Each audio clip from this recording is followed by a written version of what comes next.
Italy witnessed one of its most defiant youth uprisings of the year as thousands of students flooded Milan's streets for the nationwide No-Meloni Day, turning the city centre into a high-voltage showdown over the government's priorities and its deepening ties to the war industry. Long lines of students marched with Palestinian flags and banners accusing the government of backing genocide, repression, and reform. The chants, drums, and dancing painted a picture of a generation that believes Italy's ruling establishment has abandoned them in favor of military spending. A protester said Italy's education system is starved of funds, arguing that money is being siphoned toward war-linked industries while classrooms, universities, and student services continue to crumble.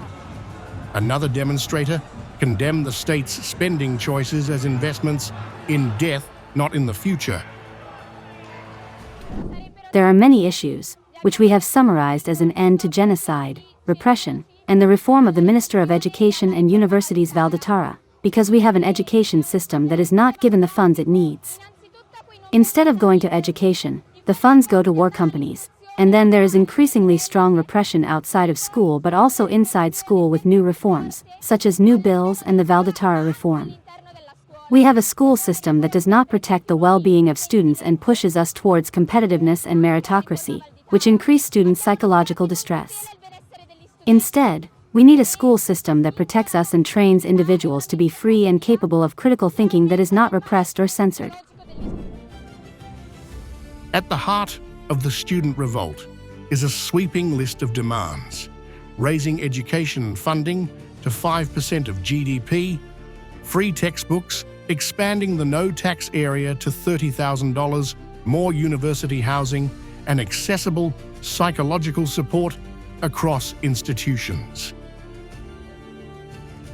Students also spotlighted the worsening crisis in places like Genoa, where housing shortages and the lack of basic services have become symbols of what they describe as national neglect. The protests tapped into a deep reservoir of frustration about inequality and shrinking opportunities. Money is being invested in weapons and war instead of schools.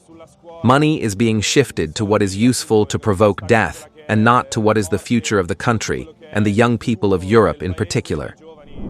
The one in Palestine is an unjust peace, a peace that still reflects Israel's colonial project, and so it is important to keep the eyes on Palestine so that the genocide is truly stopped, and indeed in the streets, especially in Italy, to ensure that all contacts with Israel, both economic and military, are completely severed.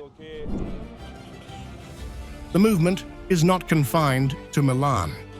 Media reports say tens of thousands joined the strike across Italy, including Rome, Turin, Naples, Genoa, and Bologna, suggesting coordinated anger rather than isolated unrest.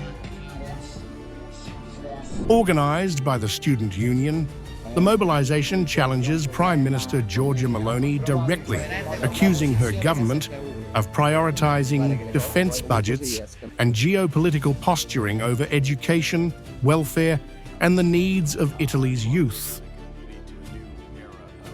As the protests ripple nationwide, No-Meloni Day has morphed into something bigger, a generational ultimatum demanding that Italy stop funneling money into war industries and start investing in the future of the people now filling its streets.